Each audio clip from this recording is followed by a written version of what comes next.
राष्ट्रीय मतदाता दिवस पे एक महत्वपूर्ण लाइव के लिए मैं ये पैगाम है भारत के हर कंटेंट क्रिएटर के नाम। जय भीम बड़ा सीधा हंसी जय भीम तैयार हो जाइए to unleash yourself. Jai Bhim app available on the Play Store and Apple App Store. नमन करता हूं और भीम आर्मी आजाद समाज पार्टी के सभी कार्यकर्ताओं को, पूरे बहुजन समाज के मिशनरी साथी को, आंदोलनकारियों को, सबको भी जय भीम पेश करता हूं। साथियों, ये लाइव जो है, क्योंकि पहले से मेरे पास यही साधन रहा जिसके जरिए मैं आप लोगों से कनेक्ट होता हूं,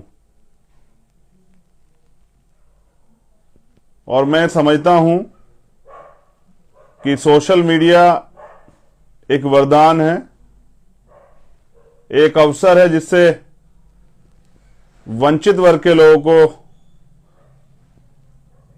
एक बड़ा फायदा जो है हुआ है। उसका सबसे महत्वपूर्ण रीजन ये है कि पहले जिस बात के लिए है, जिन घटनाओं को छिपा दिया जाता था,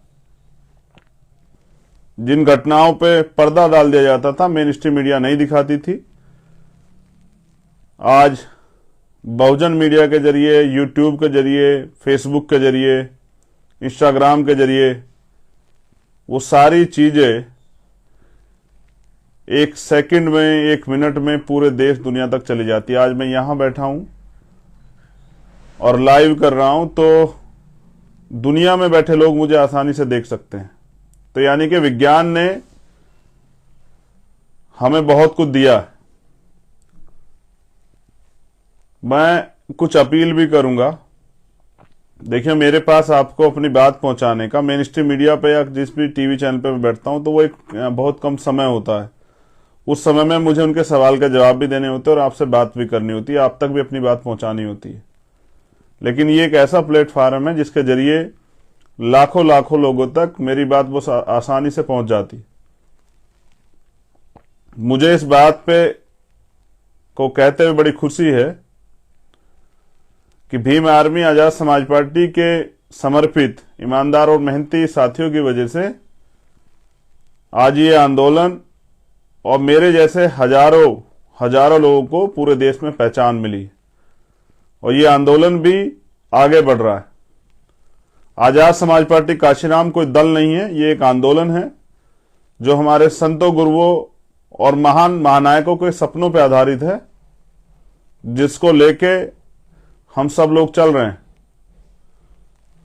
तो जो महत्वपूर्ण बात आपसे करनी थी, क्योंकि मतदाता दिवस है और कुछ नए मतदाता इस बार जुड़े हैं जो 18 साल की उम्र पूरे कर चुके हैं, या वो मतदाता जिन्होंने पहली या दूसरी बार प्रयोग किया है वोट का, या जो करने जा रहे हैं। और भीम आर्मी की तो ताकत है, इस देश की रीढ़, इस देश का नौजवान। मैं भीम आर्मी में जुड़ी बहनों का भी बहुत उनको भी साधुवाद पेश करता हूं कि वो भी अपनी मेहनत और जो संघर्ष है उसको लगातार करती रहती हैं। मैं सोशल मीडिया के जरिए उनको देखता रहता हूं। ऐसी सभी बहनों को भी मैं धन्यवाद प्रेषित करता हूं। साथियों, मैंने लगातार ये बताया है कि वोट क्या है। आज फिर मैं उसी पे बात करूंगा। वोट कैसे मिली और वोट क्या देती है।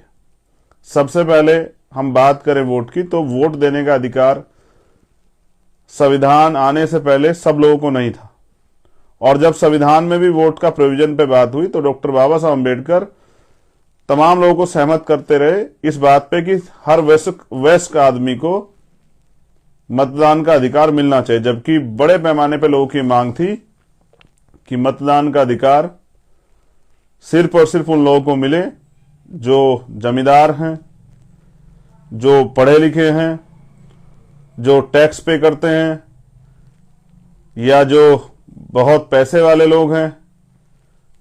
इस तरह के कई तरह के जो हैं बाधाओं को पार करके डॉक्टर बाबा साहब अम्बेडकर ने वोट का अधिकार इस देश में रहने वाले अंतिम व्यक्ति के लिए भी, चाहे वो मजदूर किसान हो, नौजवान हो, महिलाएं हो, या किसी भी जाति धर्म का व्यक्ति हो, उसको जो 18 साल की उम्र पार कर चुका, उसको ये वोट का अधिकार जो है प्राप्त हुआ। अब जो वोट के अधिकार की बात जिस पे हम कर रहे हैं, तो वोट की वैल्यू क्या है ये आपको समझनी पड़ेगी। वोट की कीमत वोट 1000-2000 के नोट में देने वाली चीज नहीं है। वोट किसी अभाव प्रभाव पे देने वाली चीज नहीं है। पूरी दुनिया में लोग जहां जहां लोकतंत्र है वहां वोट की वैल्यू को वो लोग समझते हैं कि वोट देके वो चयन करते हैं कि वो कैसा नेता चाहते हैं, और वोट देके वो ये चयन करते हैं वो कैसी सरकार चाहते हैं। वोट अगर की वैल्यू आप देखेंगे तो वोट सबसे ज्यादा कीमती है, क्योंकि वो आपका भविष्य तय करती है, आपकी ताकत तय करती है, आपकी यूनिटी तय करती है। आने वाले समय में आप किस तरह से तरक्की करेंगे वोट ये तय करती है। वोट ये तय करती है कि आपका फैसला, आपका चयन सही है नहीं सही, ये वोट तय करती है। और आप किस विचारधारा के साथ खड़े होते हैं ये वोट तय करती है। तो वोट लाखों करोड़ों रुपए से भी ज्यादा वैल्यू है। इसलिए मान्यवर साहब काशीराम ने नारा दिया था कि वोट की सुरक्षा बहन बेटी की रक्षा की तरह करनी है। वोट फेंकना नहीं है, वोट बेचना नहीं है, वोट को कमजोर नहीं आंकना, वोट को किसी सम्मानित व्यक्ति के हाथ में सौंपना और उसको इस विश्वास के साथ देना है कि ये व्यक्ति, इस व्यक्ति के जरिए मैं अपने सबसे बड़े अधिकार को सौंप रहा हूं, और इसके जरिए ये व्यक्ति इस वोट के प्रयोग से आगे बढ़कर हमारे मुद्दों पे, हमारी स्थिति पे, हमारे विकास पे काम करेगा, और जो बुनियादी अधिकार हैं जो जिनसे अभी आम आदमी वंचित है उनको दिलाने का काम करेगा। ये बनाएगा नीतियां हमारे बच्चों के भविष्य के लिए, जिससे और हमारे लिए, जिससे कि हमारा जीवन सरल हो जाएगा। तो 71 साल के लोकतंत्र में अगर आज भी रोटी कपड़े मकान के लिए बहुजन समाज के लोग परेशान हैं, आज भी रेप होता है, हत्याएं होती है, जमीन कब्जा ली जाती है, तमाम तरह की परेशानी खड़ी होती है, तो ये इसलिए है कि हमारे लोगों में राजनीतिक चेतना नहीं उत्पन्न हुई। और उस राजनीतिक चेतना उत्पन्न होने के कारण आज भी हमारे लोग वोट को मजबूरी समझ के दे देते हैं, या मजबूरी समझ के, मैं तो देश के लोगों से कह रहा हूं कि आप वोट व्यक्ति और क्षमता देख के नहीं, जाति और मजहब देख के वोट देते हैं, और फिर वोट देने के बाद आप ये सोचते हैं कि बस ये एक दिन की छुट्टी का काम था, हमने कर दिया, अब हमारे से कोई मतलब नहीं है।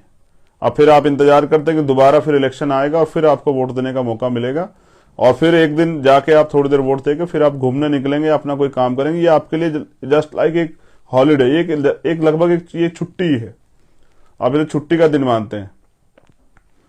और गांव देहात में तो अभी भी शराब और छोटी छोटी बातों पे वोट को जो है ना, किसी भी दल को, चाहे वो विरोधी विचारधारा का दल हो, जिस दल के जरिए अगर उनकी वो सत्ता में आ जाते हैं तो आपकी आने वाली पीढ़ियां गुलाम हो जाएंगी, हमारे लोग उनको भी वोट कर देते हैं। तो ये वोट की वैल्यू है, इसको आपको समझना पड़ेगा, वोट कितनी ताकतवर होती है। दूसरा, वोट जो है,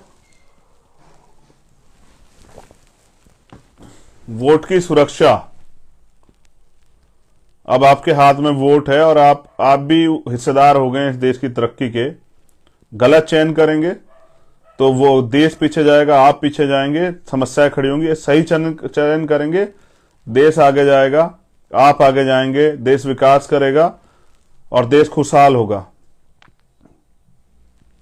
तो वोट की सुरक्षा, अब वोट की सुरक्षा, जिन लोगों के पास वोट है उनको अपने मत की सुरक्षा करनी पड़ेगी। तो इसलिए ही मैंने पहला नारा जो बताया था कि कैसे करनी है वोट की सुरक्षा, तो वोट सिर्फ देने से सरकार नहीं बनती है, वोट को दिलवाना पड़ता है, वोट को तैयार करना पड़ता है, गांव गांव जाके लोगों को समझाना पड़ता है, और जो आपकी पार्टी का, आपके संगठन का मैनिफेस्टो है, जो आप करने वाले हैं आपको अवसर मिलने पे, वो आपको बताना पड़ता है। और जब जनता को ये विश्वास होता है, जनता देखती है कि ये अगर इस पार्टी को, इस संगठन को या इस नेता को मौका मिलता है तो ये क्या करेगा, तो फिर वो प्रभावित होती है। तो वोट की सुरक्षा और वोट को तैयार करने का काम जो है बहुजन समाज के लोगों को आने वाले समय में करना चाहिए, तभी आप जो है राजनीतिक शक्ति हासिल कर पाएंगे। तीसरी, वोट से निर्माण, कि वोट से क्या निर्माण होता है। तो मैं पहले ही बता चुका एक लाइन से कि वोट का अगर आपने सही चयन किया तो आपकी सरकार बनेगी, आपका जनप्रतिनिधि जिसको आप चाहते हैं जीत के जाएगा, आपके क्षेत्र में विकास होगा, आपको रोजगार मिलेगा, महंगाई से मुक्ति मिलेगी, तमाम तरह की जो बुनियादी अधिकार है वो मिलेंगे, और तमाम तरह के जो संविधान में प्रोविजन है, संवैधानिक अधिकार है वो मिलेंगे। तो जो तमाम तरह की समस्याएं, जिन जैसे डॉक्टर अंबेडकर कहते हैं पॉलिटिक्स इज द मास्टर की, सत्ता वो सुनहरी चाबी है जो आपके सारे परेशानियों के रास्ते खोल सकती है।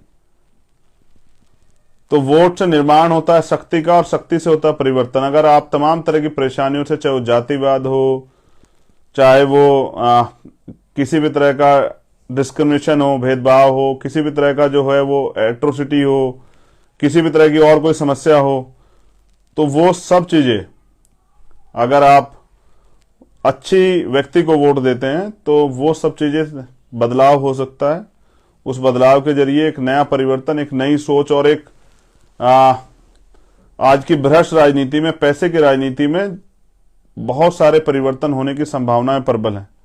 और ऐसा विश्वास था डॉक्टर अंबेडकर का कि 21वीं सदी हमारी होगी, क्योंकि उनको भरोसा था कि कुछ लोग अपने व्यक्तिगत जीवन को त्याग करके वोट की वैल्यू को और संवैधानिक जो मूल्य हैं उनको समझाने का काम करेंगे, और धीरे धीरे जिस समाज को पढ़ने का अधिकार ही पूर्ण रूप से 1950 के बाद मिला, वो भी एक समय पे आके जानकार हो जाएगा, समझदार हो जाएगा और वोट का सही प्रयोग करेगा। वो जो व्यापार की राजनीति उसमें नहीं फंसेगा। तो मैं धन्यवाद देता हूं मान्यवर साहब श्री काशीराम का कि उन्होंने हजारों लाखों लोग तैयार किए, जिन्होंने जो आज कहीं ना कहीं किसी दूसरे दलों में भी स्थापित हैं, लेकिन जिन्होंने ये राजनीतिक शक्ति को, मान्यवर काशीराम साहब ने राजनीतिक शक्ति को बनाकर और बताया कि सत्ता किस तरह बनती है और सत्ता से क्या क्या परिवर्तन होते हैं। तो चौथा और अंतिम है वोट के परिणाम।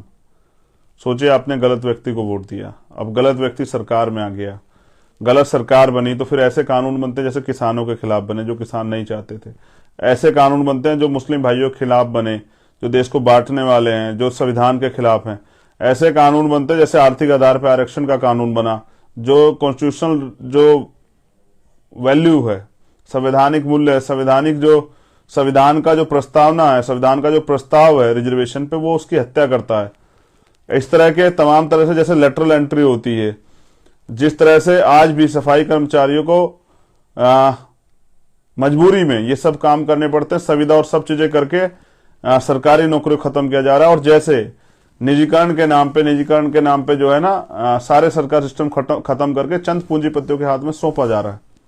फिर ऐसी सरकारें बनती जो तानाशाही करती हैं, जो हक की आवाज उठाने पे नौजवानों को लाठियों से पीटती है, बहनों के हाथ तोड़ देती है, जिनके राज में हत्याएं होती हैं, रेप होते हैं, तमाम तरह की परेशानी खड़ी होती है। जब जो आप कोई भर्ती आती है तो उसका पेपर लीक हो जाता है, फिर घोटाले होते हैं। और जैसा मैंने कहा कि पहले और आपके जीवन में पिछले भारतीय जनता पार्टी की सरकार है, उसमें आप देखिए 7 साल में देश में और 4.5 पौने 5 साल में उत्तर प्रदेश में हमने क्या क्या नहीं खोया। तो मेरा आपको बताने का फर्ज है एज ए भाई, एज ए दोस्त, एज ए लीडर, कि एक गलत चयन आपको कहां ले जाएगा। इसलिए मैं आपसे उम्मीद करता हूं कि परिणाम आपके पक्ष में आए, परिणाम अच्छे हों। इसलिए मैं आपसे अपील करता हूं कि भाई वोट का चयन गलत नहीं करना है। अब 2-4 बुनियादी बातें, जो जरूरी बातें जो आपको समझानी है। पहली बात,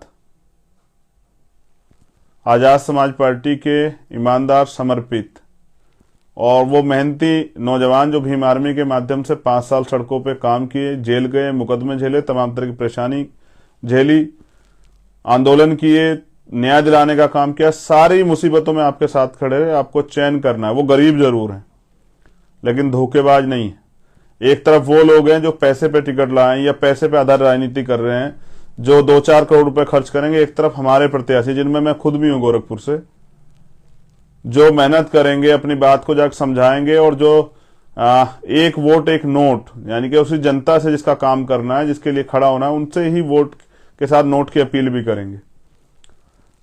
सैकड़ों की संख्या में भीम आर्मी से तैयार हुए नेता इस बार आजाद समाज पार्टी के बैनर से उत्तर प्रदेश में चुनाव लड़ रहे हैं, उत्तराखंड में चुनाव लड़ रहे हैं और पंजाब में चुनाव लड़ रहे हैं।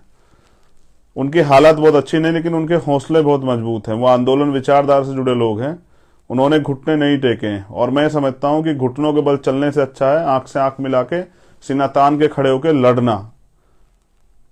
हमने हारना नहीं सीखा, क्योंकि मान्यवर काशीराम साहब कहते तमन्ना अगर सच्ची हो तो रास्ते हजार होते हैं, तमन्ना अगर झूठी हो तो बहाने हजार होते हैं। मैं बिल्कुल साफ तौर पे कहता हूं, आज 52% ओबीसी वर्ग के लोग हैं, और जो मंडल कमीशन की रिपोर्ट थी उसके 1 या 2 चीजें लागू हुई, उसके बाद उसमें और जो तमाम तरह की जो प्रोविजन थे वो लागू नहीं हुए। तो बीपी मंडल साहब के योगदान को नहीं भुलाया जा सकता है। बहुत सारे ऐसे महानायक महापुरुष हुए हैं, जैसे बाबू जगजीवन राम जी को नहीं भुलाया जा सकता है, बीपी मौर्य जी को नहीं भुलाया जा सकता है। अंत तक मैं कहता हूं कि हर व्यक्ति ने प्रयास किया, एक बड़ा प्रयास, एक सुनहरा प्रयास, परिवर्तन का प्रयास। तो मैंने जो आपको बात बताई कि पैसे वाले एक तरफ, ये एक हाथ पे पैसे वाले और एक तरफ, एक हाथ पे दूसरी तरफ चयन करने के लिए भीम आर्मी आजाद समाज पार्टी के सामाजिक परिवर्तन मोर्चा के ईमानदार और समर्पित गरीब वर्कर जो चुनाव के मैदान में, चयन आपको करना है। आपने इस बार गलती की तो आफ्टर इलेक्शन के बाद रिजल्ट कुछ भी हो, ये नेता आपको ढूंढे नहीं मिलेंगे। इनको तो आपने पहले भी वोट दिया, आप जानते हैं। इनका एकमात्र चरित्र है कि इनको सिर्फ राजनीति करनी है, और ये चुनाव के बीच ही, आपके चुनाव जब आता है तभी आपके बीच आते हैं। इनको टिकट नहीं मिलेगा तो दूसरी पार्टियों में चले जाएंगे। हमारे यहां से भी कुछ लोग गए जो विधायक ही बनना चाहते थे बेचारे। धीरे धीरे हम लोग भी सीख रहे हैं। हमने प्रयास किया कि इसी आंदोलन से निकले हुए लोगों को नेता बनाया जाए, उन्हीं के सहारे जो लड़ रहे हैं उन्हीं को आगे बढ़ाया जाए, वरना आजाद समाज पार्टी और दलों में फर्क क्या बचेगा। हम 85% बहुजन समाज के लोगों को में यूनिटी बना के उनको तैयार करने का काम कर रहे हैं। और एक सीख से, एक छल से हमें यह महसूस हुआ कि हमें अपने पैरों पे खड़ा होना पड़ेगा। बैसाखियों के सारे हम लोग आगे नहीं बढ़ सकते, और कोई हमें मौका नहीं देगा। सारे कीले ठोकेंगे, सारे लाइन लगा के मुसीबतें खड़े करेंगे, एक से एक साजिशें होगी, उन सबको पार पाना है, उन सब से आगे निकलना है। लेकिन वो जो लाखों माताएं बहनें विश्वास करती हैं, और वो मैंने देखा कि जब मैं परेशान हुआ, दुखी था, तो बहुत सारी माओं का, बहनों का मैसेज और फोन आया मेरे पास। उन्होंने कहा कि तू हमारा बेटा है, हौसला नहीं वो करना। तो मैंने कहा बस वो मैं अपनी ईमानदारी की वजह से थोड़ा सा परेशान था, ऐसा नहीं है कि मैं कमजोर हो गया हूं। तो मैं उन माओ बहनों का भी धन्यवाद करता हूं, लेकिन मैं अपने नौजवान साथियों से भी कह रहा हूं, एक एक वोट मुझे शक्ति देगी, एक एक वोट मुझे ताकतवर बनाएगी, एक एक वोट इस धन तंत्र की राजनीति में चंद्रशेखर को, भीम आर्मी को, आजाद समाज पार्टी को खड़ा होने की जो है ताकत देगी। वो तमाम तरह से अपने अधिकारों के लिए लड़ने की ताकत देगी। आपने इतने एमपी एमएलए बनाए, कौन आपके साथ खड़ा होता है? कल अगर हालात खराब ही रहे, आपने गलत चयन किया, गलत लोग बन के गए, हमारे लोगों को कम अवसर मिला, फिर आप मुझसे कहेंगे जहां का अन्याय अत्याचार होगा, आप मुझसे कहेंगे कि भाई आ जाओ मदद कर दो। क्या करेगा चंद्रशेखर? वो क्या कर सकता है? उसके पास है क्या?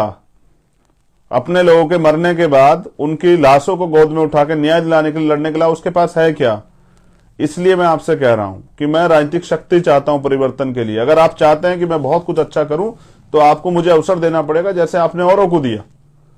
और अगर आप मुझे अवसर नहीं देते हैं तो मैं फिर 5 साल और सड़कों पे खड़ा होने के, आपकी लड़ाई लड़ने के लिए तैयार। मुझे तो यही काम आता है। मैं तो सत्ता सुख के लिए नहीं हूं, मैं तो मंत्री और विधायक बनने की लड़ाई नहीं लड़ रहा हूं। मैं तो आपको, हमारे जो आने वाली पीढ़ी, उसको लड़ना सिखा रहा हूं। और हम इसलिए लड़ रहे हैं कि आने वाली पीढ़ी इस देश में गुलाम ना बन जाए, क्योंकि जब तक लड़ने वाले लोग रहेंगे तब तक ये जो बांटने वाले लोग हैं ये कामयाब नहीं हो पाएंगे। मैं तो बस आपको बता रहा हूं कि जब जब इस देश में हमारे आने के बाद इस आंदोलन में जब जब प्रयास हुआ बांटने का, हमने जाके बीच में खड़े होकर उसको रोक दिया। हम लोग लड़े। 5 साल में 2 साल से ज्यादा हमने जेल काटी, मुकदमे झेले, लाठियां खाई, ना धूप देखी, ना बारिश देखी, ना रात देखी, ना दिन देखा, ना कोई और चीज।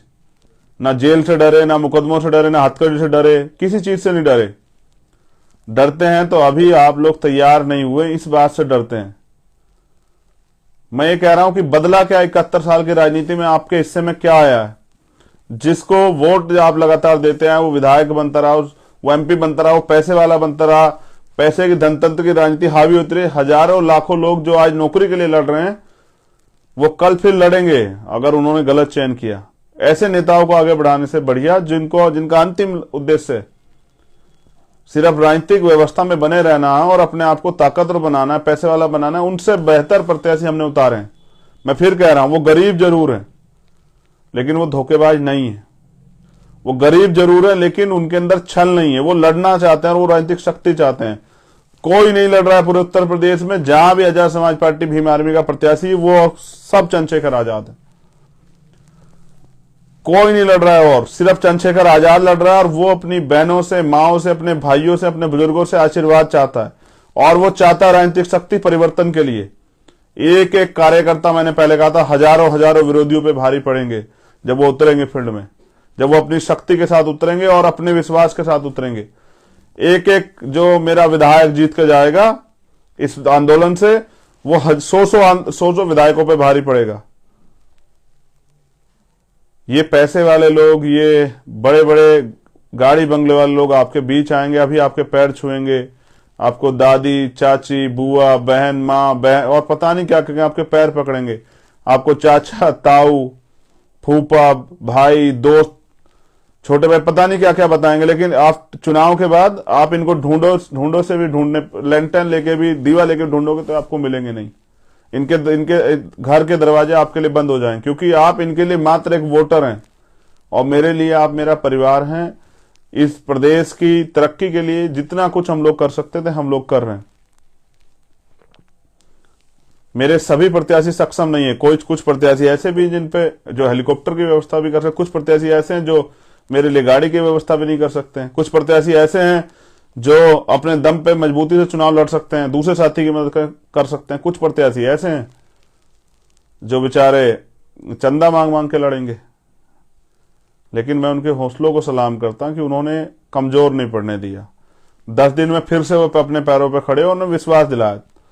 तो एक एक वोट आपके भाई को शक्ति देगा। घर से निकलना भी है और वोट भी करना है। एक अंतिम बात आपसे कहनी है, हम बहुजन आंदोलन में जन्मे लोग जिन्होंने अपने महापुरुषों की बात को,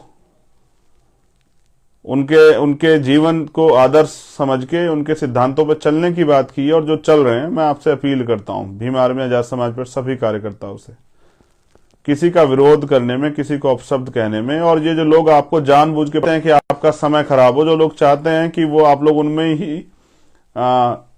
उनके साथ ही जो है उलझते रहो, जो जानबूझ के आपको अपशब्द कहते हैं, ऐसे सभी किसी साथियों से मत उलझो। हम अपने संतों गुरुओं को मानने वाले लोग, हमें हमारे महापुरुष ने किसी का अपमान करना नहीं सिखाया। मैं आपसे भी अपील करता हूं, कई बार मैं देखता हूं कि आप किसी ना किसी से उलझ रहे होते हैं। उनको जितनी गाली देनी हमें दें, उनको जो कुछ हमें कहना है कहें, वो जो कुछ भी हमारे खिलाफ षड्यंत्र कर सकते हैं वो करें, लेकिन हम अपने जो हमारा आंदोलन है, जो हमारा रास्ता, हम उस पर चलते रहेंगे। मैं कह रहा हूं कठिन जरूर है लेकिन नामुमकिन नहीं है। मान लो तो हार और ठान लो तो जीत। हम तो निकले हैं घर से, हमारा पहला चुनाव है, हमने करके दिखाया कि आज देश का मीडिया जो है वो हमें सुनता है, हमारी बात को तवज्जो देता है। ये ताकत है भीम आर्मी आजाद समाज पार्टी की। मेरी आपसे अपील है, मैं हाथ जोड़ के अपील कर रहा हूं, मैं नहीं जोड़ता हूं किसी के आगे हाथ, लेकिन आपके आगे जोड़ रहा हूं, क्योंकि मैं जो कुछ हूं वो आपकी मेहनत की वजह से हूं। मैं नहीं चाहता आप किसी पे टिप्पणी करें, किसी बहन पे, भाई पे, उनको जो कहना है कहें, लेकिन मैं तो उनसे भी कहना चाहता हूं, कल जब ये आंदोलन आगे बढ़ेगा और जहां जिस धोखे में आप हैं उस धोखे से आप बाहर निकलोगे तो फिर आप क्या करोगे? फिर किस मुंह से जो है आंखें मिला पाओगे इन लोगों से जो लोग काम कर रहे हैं? हमें सीख लें, जब दूसरे लोगों, इतने दल उनके चल रहे हैं, बड़ी बड़ी पार्टियां चल रही है, उनकी सरकारें बनती हैं, वो लोग आपस में नहीं लड़ते, वो लोग अपने हितों की रक्षा के लिए लड़ते हैं और वो अपने हितों की रक्षा पे किसी की सरकार को काम कराते हैं। वो एकजुट रहते हैं, उनका अंतिम उद्देश्य अपने लोगों के, उनके अधिकारों की रक्षा होती है। और हमारे लोग सिर्फ और सिर्फ क्योंकि चंद्रशेखर आजाद किसी अमीर बाप का बेटा नहीं है। भीम आर्मी के जो अध्यक्ष हैं, भीम आर्मी के जो महासचिव हैं, उपाध्यक्ष हैं, भीम आर्मी की जो पूरी कोर कमेटी है, वो बहुत ताकतवर लोगों के, जो मतलब पैसे से ताकतवर या पॉलिटिकल ताकतवर लोगों की टीम नहीं, इसलिए सब चीजें कर रहे हो। तो मैं कह रहा हूं आप भी अपना काम जो है ना, आप अपने काम पे ध्यान दो। हमारी बुराई करने से क्या होने वाला है? और अगर हमारी बुराई करने से आपका काम आगे बढ़ रहा है तो मैं तो आपको कहूंगा खूब करो, खूब बुराई करो। मैं कोई पहला व्यक्ति थोड़ा ही हूं जिसके साथ ये होता है। मैं तो अपने साथियों से, कार्यकर्ताओं से, अपने नेताओं से अपील कर रहा हूं, आप मत उलझो इनमें। आपका काम है, आपकी लड़ाई आरएसएस और भाजपा से है, अपने लोगों से नहीं। आपकी लड़ाई इस देश में समता, समानता, बंधुत्व, भाईचारे पर आधारित उस व्यवस्था को लागू करने के लिए, उसके लिए आपको राजनीतिक शक्ति चाहिए। तो वो राजनीतिक शक्ति इनसे उलझने से नहीं मिलेगी। ये तो हमारे ही लोग हैं, गुमराह लोग हैं। कल जब इस आंदोलन की ताकत को, हिम्मत को देखेंगे और हमें काम कर देखेंगे तो आपके साथ खड़े हो जाएंगे। इसलिए इन पे समय खराब नहीं करना है, अपने काम पे ध्यान देना और मजबूती से आगे बढ़ना है। ये चुनाव नहीं, ये लड़ाई है आत्मसम्मान, स्वाभिमान की। और ये लड़ाई है युवाओं की, जिनको साबित करके दिखाना है कि उनमें क्षमता है। काबिलियत महलों की मोहताज नहीं होती है। इसलिए मैं समझता हूं कि एक गरीब का बेटा भी, जिसके अंदर दृढ़ संकल्प है, वो भी आगे बढ़ सकता है। इसलिए मैं अपने हर एक कार्यकर्ता से कहूंगा, अपने भाई से कहूंगा, इस आंदोलन की नींव से कहूंगा कि वो निकले और आने वाले 1-1.5 महीने का जो समय, इसमें जितनी क्षमता उसके अंदर हो, उससे ज्यादा काम करके आजाद समाज पार्टी के प्रत्याशियों को जिताने का काम करें। ठहरे जरूर हैं, रुके नहीं। जरूर कुछ समय के लिए धोखा खाए थे, लेकिन फिर अपने पैरों पे खड़े हुए। मेरा विश्वास है कभी आपने मुझे हारने नहीं दिया। कोई आंदोलन हो, कुछ भी हो, हमेशा आपने मेरे स्वाभिमान, सम्मान की रक्षा की और मुझे ताकत दी। फिर एक बार आपके बीच इस उम्मीद के साथ, अब इलेक्शन शुरू हो रहा, मैं जगह जगह दौरे करूंगा, डोर टू डोर कैंपेन करूंगा, प्रयास करूंगा जहां जहां मजबूती से हमारे लोग लड़ रहे हैं वहां जाऊं। समय कम रहेगा, नाराज मत होइएगा, लेकिन मैं आपसे भी कह रहा हूं, खुद चंद्रशेखर बनिए सर, निकलिए घर से बाहर। मैनिफेस्टो मैंने आपको दिया है, एक एक चीज को जाके गांव गांव में बहनों भाइयों के बीच में बैठ के, माओ के बीच में बैठ के उन्हें समझाने का काम कीजिए। एक तरफ ताकतवर पार्टियों के ताकतवर नेता और एक तरफ हमारे समर्पित ईमानदार छोटे भाई, हमारे परिवार के हिस्से, हमारे बड़े भाई, हमारी बहनें चुनाव लड़ रही हैं। और मेरी अपील है आप सब लोगों से, आपको खुद चयन करना है कि आपको कैसा नेता चाहिए। वो नेता जो आपको सड़कों पे लाठी खाते हुए, मरते हुए, आपके घर जलते हुए, आपके साथ जुल्म जाति अन्याय होते हुए, बहनों का अपमान होते हुए चैन से पढ़ के देखता है, या वो नेता, उसको आपको ताकत देनी है जो आपके हर दुख सुख में खड़ा है, जो एक युवा है, बेरोजगारी का दर्द समझता है, जो लाखों बहनों का भाई है, जो बहनों के स्वाभिमान सम्मान के लिए लड़ना जानता है, जो माओं के अधिकारों के, उनके सपनों की रक्षा करना चाहता है, उनको भी बेहतर जीवन देना चाहता है, जो बुजुर्गों की पगड़ी का, उनकी परेशानियों का हल निकालना चाहता है, जो चाहता है सामाजिक न्याय के सिद्धांत लागू हो। बहुत परेशानियां हैं, जातिगत जनगणना होनी चाहिए, जातिवार जनगणना होनी चाहिए, जो संविधान का मूल प्रस्तावना है, जो उसके भाव हैं, उन पे काम होना चाहिए। इस देश में गैर बराबरी पर आधारित जाति की व्यवस्था खत्म होनी चाहिए, भाईचारा बनना चाहिए और अच्छे और काम करने वाले लोगों को मौका मिलना चाहिए। जब मैं आलोचना से नहीं डरता तो हमारे भाई क्यों डरते हैं, हमारे कार्यकर्ता क्यों डरते हैं? देखिए, आलोचना उनकी होती है जो कुछ काम करते हैं, जो लोग कुछ काम ही नहीं करते उनका कुछ नहीं होता है। मैं फिर कहता हूं, मैं पहला शख्स नहीं जिसकी आलोचना, जिस पे आरोप लगाए जाते हैं। मान्यवर काशीराम साहब पे लगाए गए, बाबा साहब अम्बेडकर पे लगाए गए। जिसने भी परिवर्तन के लिए शुरुआत की उसको ये सहना पड़ा, क्योंकि जो आगे चलकर रास्ता बनाता है, कांटे उसी के हिस्से में आते हैं। जो पीछे पीछे चलते हैं उनके लिए तो रास्ता बना होता है, लेकिन जो आगे बढ़ के रास्ता बनाता है, कांटे उसी के हिस्से में आते हैं। और उदाहरण है बिरसा मुंडा, इसका उदाहरण है मांझी जी, इसका उदाहरण है कि जब कोई संकल्प करता है, कोई फैसला ले लेता है, तो वो उसके लिए क्या नहीं कर सकता है, फिर वो चाहे वो पहाड़ी काटना क्यों ना हो। बहुत सारे उदाहरण हैं। उन उदाहरणों से ज्यादा आज आप पे अवसर है घर से निकलिए और करके दिखाइए। और मैं जानता हूं आने वाला कल आपका है और आपको कोई रोक नहीं सकता है। कि अगर पूरे देश में अन्याय अत्याचार के खिलाफ कोई लड़ा है पिछले 5 साल में तो भीम आर्मी है। और मैं जल्द गोरखपुर आ रहा हूं। गोरखपुर के जो साथी सुन रहे हैं उनसे भी कह रहा हूं, बहुत जल्द गोरखपुर आ रहा हूं। गोरखपुर में मेहनत करेंगे और एक